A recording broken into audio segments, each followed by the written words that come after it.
Kamel Begazen, je suis de la promotion 1995, option électronique, FUBSO, et je suis actuellement directeur commercial et marketing d'une société de services en informatique qui s'appelle Networks et qui est partenaire d'un éditeur de logiciels qui s'appelle ManageEngine, basé en Inde. Alors c'est très simple, on est revendeur de logiciels de gestion d'infrastructures informatiques et on adresse le marché français sur tout secteur d'activité, sur toute taille d'entreprise, aussi bien du secteur public que du secteur privé.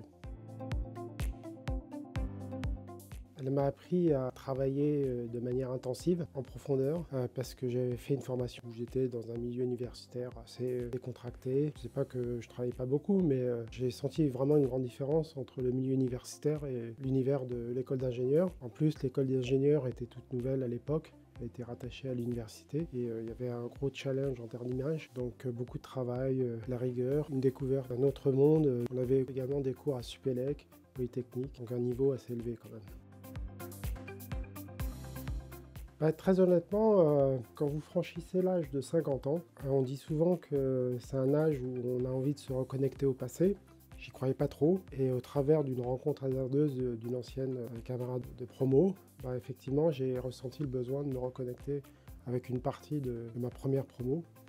Et on s'est rencontrés, on a ressasser le passé et c'est très enrichissant en termes d'expérience personnelle de rencontrer une personne du passé, se remémorer des bons moments dans le milieu scolaire parce qu'on a tendance à oublier, mais c'est une belle époque à vivre et on n'en profite pas assez sur le moment venu. Et on a cette nostalgie une fois qu'on a une carrière professionnelle bien avancée comme la mienne. Puis j'ai participé à la simulation des entretiens et il y a un côté solidarité, voilà, d'aider. Alors je suis très investi dans le milieu associatif pour les jeunes puisque je fais partie d'une association qui œuvre à promouvoir l'excellence auprès de collégiens lycéens. Donc voilà, j'ai baigné encore dans ce milieu-là. Et le fait de faire la même chose, coopter des anciens, enfin des nouveaux élèves, voilà, c'est un réflexe naturel que je trouve assez normal.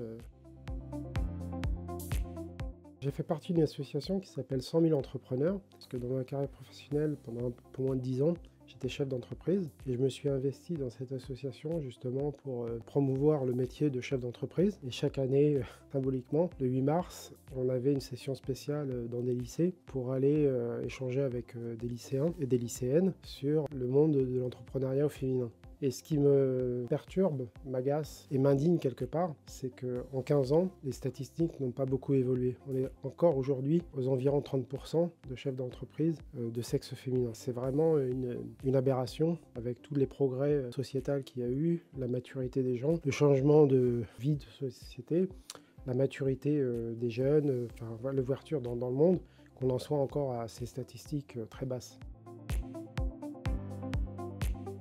Les conseils que je peux leur apporter, c'est qu'il faut qu'ils apprennent à travailler de manière rigoureuse et surtout à travailler leur savoir-être. C'est hyper important d'avoir un bagage important en termes scolaires, d'avoir un diplôme qui est reconnu avec un certain niveau. Mais le plus essentiel au fil de la carrière, c'est le savoir-être qu'on développe dès l'école. Travailler sur des projets, rencontrer des gens, des professeurs, des alumni. Il faut qu'ils s'adaptent à cet écosystème, qu'ils osent entreprendre, qu'ils osent aller vers les gens, qu'ils osent demander. Ça, c'est une capacité qui sera fondamentale dans les années à venir, encore plus que des compétences purement techniques. Et un deuxième conseil, la langue. C'est une matière qu'on néglige énormément en milieu scolaire. On passe les tests classiques de TOEIC, on carbure pendant des mois et puis après on oublie. Dans le monde professionnel, aujourd'hui, l'anglais est vraiment essentiel. Dans un parcours professionnel, vous êtes amené à être bilingue ou avoir un très bon niveau d'anglais. Moi, je travaille avec un éditeur logiciel qui est basé en Inde. J'ai travaillé pendant des années avec un éditeur allemand et franchement, je ressens ce besoin d'avoir un niveau excellent. Et si j'avais su, je l'aurais travaillé très en amont à l'école. Les pièges à éviter, c'est de ne pas écouter les bons conseils que peuvent apporter des alumni parce qu'on est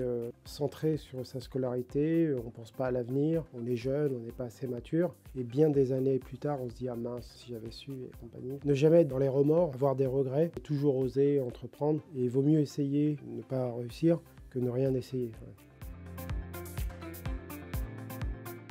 Vous l'aurez compris, un mes marqueurs dans la société, c'est tous les problématiques qui sont liées à la jeunesse et aux femmes. Je suis membre donateur d'associations comme la Fondation de la Femme, en avant toutes, sur des problématiques de violence faites aux femmes, et pas que. Je côtoie des gens qui sont investis justement à promouvoir l'entrepreneuriat féminin ou l'évolution des jeunes diplômés de sexe féminin dans les écoles. Il y en a une qui s'appelle Elle Digital. Alors je ne participe pas activement, mais voilà, j'essaierai de m'investir un peu plus dans ces actions-là.